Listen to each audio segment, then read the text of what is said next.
Bismillahirrahmanirrahim. Assalamualaikum warahmatullahi wabarakatuh. Para murid pembelajar cerdas di Indonesia, apa kabarnya semuanya? Selamat pagi, selamat siang, selamat sore, dan selamat malam. Mudah-mudahan para murid pembelajar semuanya dalam keadaan sehat-sehat selalu. Jumpa lagi di materi ilmu pengetahuan sosial yang akan membahas tentang letak dan luas Indonesia.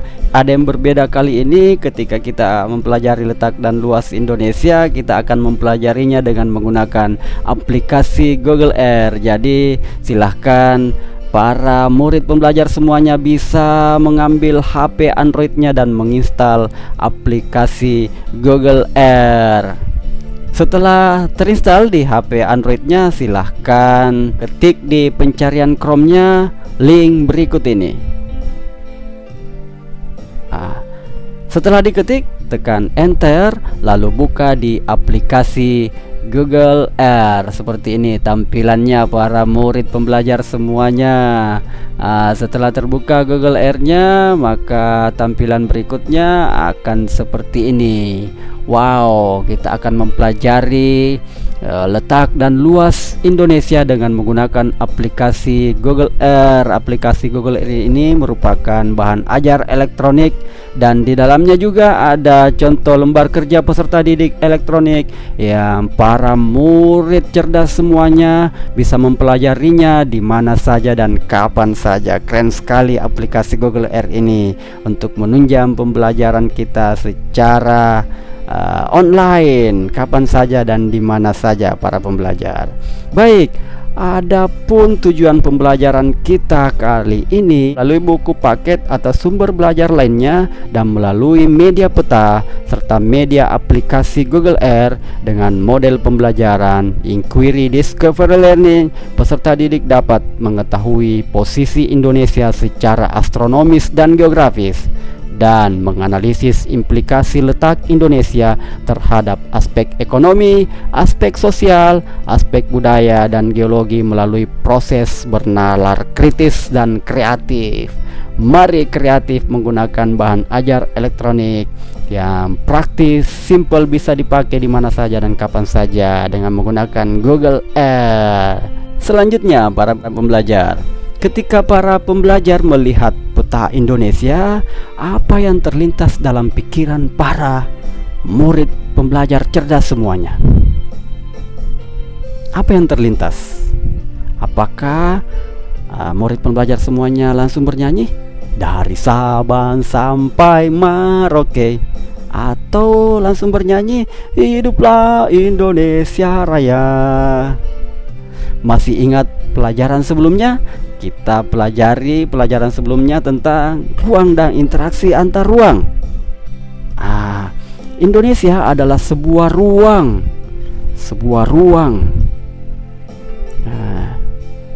Sebuah ruang apa?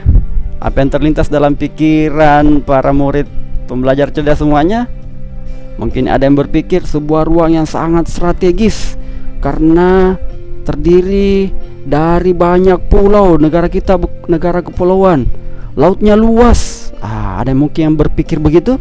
Lautnya luas, wow, keren Indonesia. Jadi para murid pembelajar cerdas semuanya akan mempelajari letak dan luas Indonesia, akan menemukan sendiri, akan mencari sendiri, dan mendapatkan sendiri jawaban setelah para pembelajar mengeksplor informasi dari bahan ajar elektronik ini pada aplikasi Google Earth. Selanjutnya kita menuju ke pemahaman umum tentang Indonesia. Ada informasi apa di sini? Kita lihat. Ini dia informasinya para murid pembelajar semuanya. Di sini ada info secara umum tentang Indonesia, di mana luas Indonesia itu sekitar 1,905 juta kilometer persegi. Ibu kota Jakarta, Presiden kita Bapak Joko Widodo, populasi penduduknya data tahun 2021 Bank Dunia sekitar 276,4 juta jiwa.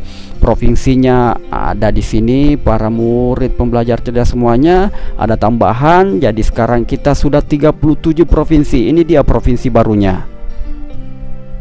Itu dia informasi umum tentang Indonesia para murid cerdas semuanya. Selanjutnya kita ke, ada informasi juga dari Wikipedia. Coba kita lihat informasi apa yang disajikan di Wikipedia. Informasi dari Wikipedia adalah ini dia. Indonesia merupakan negara terluas ke-14. Wow, sekaligus negara kepulauan terbesar di dunia dengan luas wilayah sebesar 1,9 juta kilometer persegi. Oke, dengan jumlah pulau 17.504 pulau. Wow, keren sekali informasinya. Kita ke materi pemahaman lokasi Indonesia melalui peta. Informasi apa saja yang disajikan? Ini dia. Wow, pengertian peta. Apa itu pengertian peta? Saya yakin semua para murid pembelajar cerdas sudah mengetahuinya. Peta adalah sebuah gambaran permukaan bumi pada bidang datar dengan menggunakan skala tertentu melalui sebuah sistem proyeksi. Peta dapat disajikan dalam berbagai cara yang berbeda, mulai dari peta konvensional yang tercetak hingga peta digital yang tampil di layar komputer. Contohnya dengan aplikasi Google Earth ini. Ini adalah peta digital. Iya, kita lanjut. Si peta secara umum. Ada beberapa fungsi peta secara umum, di antaranya yang pertama berfungsi untuk menunjukkan posisi atau lokasi suatu tempat di permukaan bumi. Yang kedua berfungsi untuk memperlihatkan ukuran, luas, jarak, dan arah suatu tempat di permukaan bumi. Fungsi yang ketiga adalah untuk menggambarkan bentuk-bentuk di permukaan bumi seperti benua, negara, gunung, sungai, dan bentuk-bentuk lainnya. Yang keempat berfungsi untuk membantu peneliti sebelum melakukan survei untuk mengetahui kondisi daerah yang akan diteliti. Yang kelima berfungsi untuk menyajikan data tentang potensi suatu wilayah. Yang keenam berfungsi untuk alat analisis untuk mendapatkan suatu kesimpulan. Adapun tujuan peta, yang pertama menyimpan data-data yang ada di permukaan bumi. Yang kedua menganalisis data spasial seperti perhitungan volume. Yang ketiga, memberikan informasi dalam perencanaan tata kota dan pemukiman, memberikan informasi tentang ruang yang bersifat alami, baik manusia maupun budaya. Kita menuju contoh lembar kerja peserta didik yang pertama. Ada apa di sana? Kita cek, para murid pembelajar cerdas semuanya. Di sini ada beberapa soal yang akan kita jawab bersama. Yang pertama, negara-negara yang berbatasan dengan Indonesia. Wow, kita perhatikan dulu negara-negara yang berbatasan dengan Indonesia. Di sebelah utara ada negara apa ya? Di sebelah utara ada negara apa? Ayo perhatikan. Jika sudah terinstall di HP Androidnya juga aplikasi Google Earth itu, silahkan dibuka aplikasinya dan menjelajahinya. Ada negara apa di sebelah utara kita berbatasan dengan negara apa ya? Filipina. Wow. Terus di sebelah selatan kita berbatasan dengan wilayah apa ya? Di sebelah timur kita berbatasan dengan wilayah apa? Ayo. Di sebelah barat kita berbatasan dengan wilayah apa? Baik, kita cek jawabannya. Kita cek. Batas-batas negara kita. Di sebelah utara kita berbatasan dengan Malaysia, Singapura, Thailand, Filipina, Laut Cina Selatan. Di sebelah timur kita berbatasan dengan negara Papua Nugini dan Samudra Pasifik. Di sebelah selatan kita berbatasan dengan Timur Leste, negara Australia dan Samudra Hindia. Di sebelah barat kita berbatasan dengan Samudra Hindia. Pertanyaan kedua, samudra apa saja yang mengelilingi wilayah Indonesia? Wow, samudra apa ya? Samudra apa ya? Wow, ada Samudra Hindia dengan Samudra Pasifik. Wow, keren sekali. Terus lanjut, pertanyaan berikutnya, pertanyaan ketiga. Pertanyaan ketiga, benua apa saja yang berdekatan dengan Indonesia? Wow, kita perhatikan petanya lagi. Benua apa? Ayo. Benua Australia. Terus di sebelah utara, benua Asia. Wow, ini benua Asia, para murid pembelajar cerdas semuanya. Terus pertanyaan kelima, sebutkan letak astronomis batas lintang bujur Indonesia. Wah, jawabannya adalah 6 derajat lintang utara sampai 11 derajat lintang selatan dan 95 derajat bujur timur sampai 141 derajat bujur timur. Kita juga bisa perhatikan peta ini, para murid cerdas semuanya. Di sini di sebelah barat ada garis 95 derajat batas wilayah kita. Di sebelah timur ada garis 141 derajat.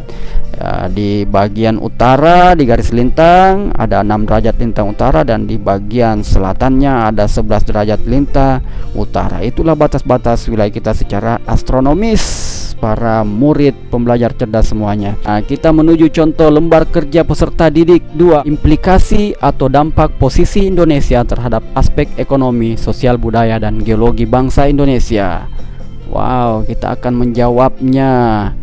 Nah, pertanyaannya adalah kemukakan implikasi atau dampak dari posisi Indonesia terhadap aspek ekonomi, aspek sosial, budaya, dan geologi bangsa Indonesia. Berikut ini dampak positif letak geografis Indonesia dilihat dari aspek ekonomi, sosial, budaya, dan sumber daya alam. Dampak positif di bidang ekonomi. Letak geografis Indonesia yang strategis memiliki sejumlah dampak positif bagi perekonomian negara.